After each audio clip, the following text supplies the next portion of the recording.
di sini kami telah menyediakan pemaparan. Jadi di slide ketiga kali ini kami bakal memberitahu gimana sih cara mengimplementasi akuntansi untuk pedagang kaki lima. Untuk yang pertama itu kita bisa mencatat semua uang yang masuk dan keluar. Contohnya catat setiap uang masuk atau pendapatan dari penjualan ibu bapak. Dan yang kedua uang keluar untuk biaya, untuk nge-cover bahan-bahan dari hasil dagang. Dan itu salah satu step pertama untuk mencatat semua uang masuk dan keluar. Dan yang kedua setelah kita mencatat keuangan yang telah masuk dan keluar, kita juga bisa menghitung untung dan rugi secara sederhana. Dan yang ketiga Bapak Ibu kan biasanya selalu mungkin untuk beberapa pedagang mencampur antara uang usaha dan uang pribadi ya. Itu seharusnya dipisah karena biar kita tahu mana uang yang akan kita gunakan lagi untuk usaha dan uang yang kita gunakan untuk pribadi. Jadi terkadang untuk uang usaha dan uang pribadi juga manajemen uang usaha dan uang pribadi juga jadi salah satu faktor kenapa kita tuh tidak mendapatkan keuntungan atau kerugian gitu di penjualan yang telah kita jalani.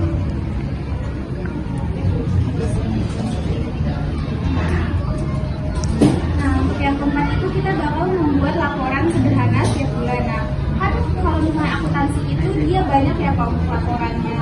Nah, kalau di sini kita bakal ngejelasin untuk laporan usaha untuk UMKM yang kecil-kecilan aja.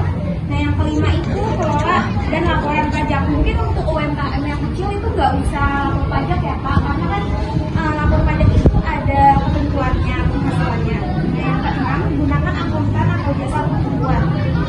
Nah, jadi untuk meminimalisir UMKM kita bakal ngajarin Bapak Ibu tentang pembukuan jasa akuntansinya. Nah, yang terakhir itu ada catat stok barang atau bahan yang Bapak Ibu gunakan dari awal pertama kali Bapak Ibu jualan atau membuka usaha.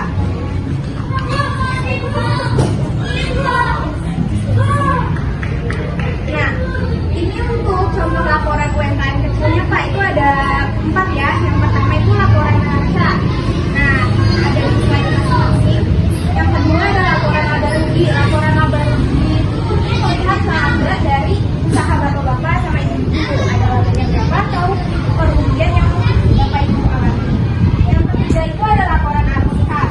Nah, yang terakhir itu laporan perubahan modal. Nah, laporan perubahan modal ini berarti itu ada kenaikan modal yang Bapak Ibu miliki di setiap usahanya.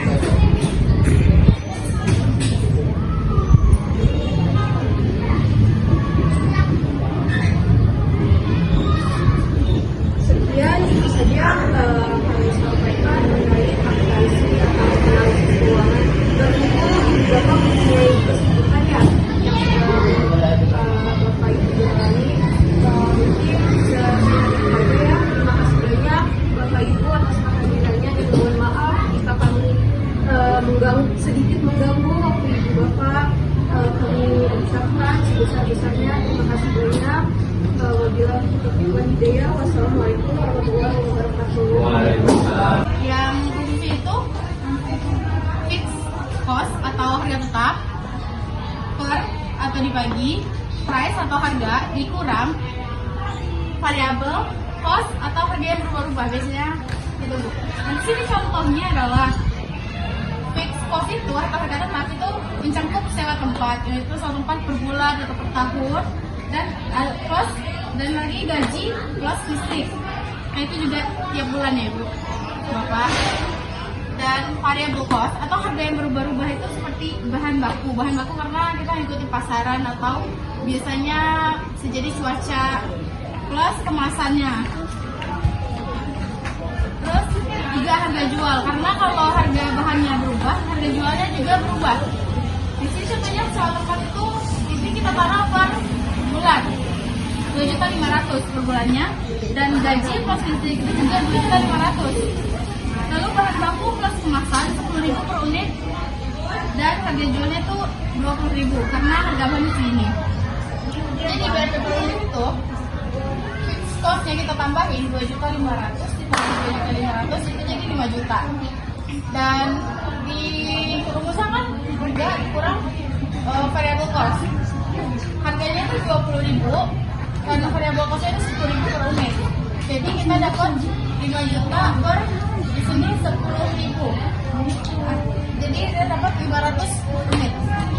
Lalu BEP rupiah. Rumusnya itu fixed cost dibagi variable cost dibagi 1 kurang di sini BEP per rupiah itu caranya fixed cost dibagi 1 dikurang variable cost per S. S itu sales volume.